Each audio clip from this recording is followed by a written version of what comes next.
Hey guys, welcome back to the channel. In this episode, I'm going to convert my Amal MK carburetors to European spec. There's some things you got to change. Your choke jet, your pilot jet, your needle jet, your throttle slide.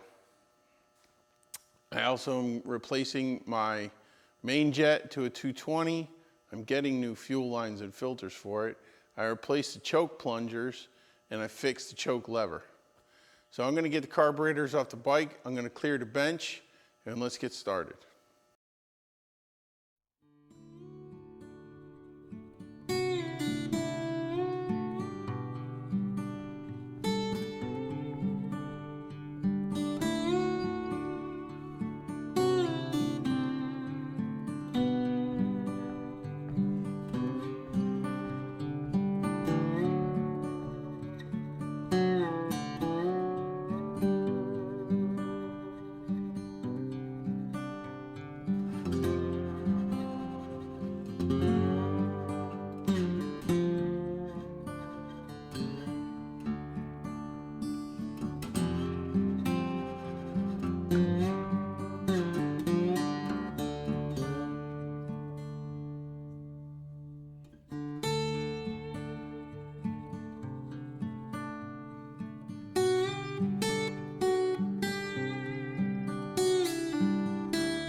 As you can see, I've installed the carburetors back onto the bike while working on some other stuff.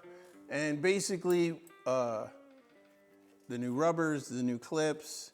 For the choke levers, I took out the pins and I installed number 6 SAE machine screws with some lock nuts and washers. Keeps everything a little bit tighter, doesn't let it flop around, lets my choke work a little bit better. And I've got to still get the new foam gaskets that go around here. But it's not that hard. It's something you can do at home, especially if you find that your bike is lacking in power and you've got some excessive bluing going on your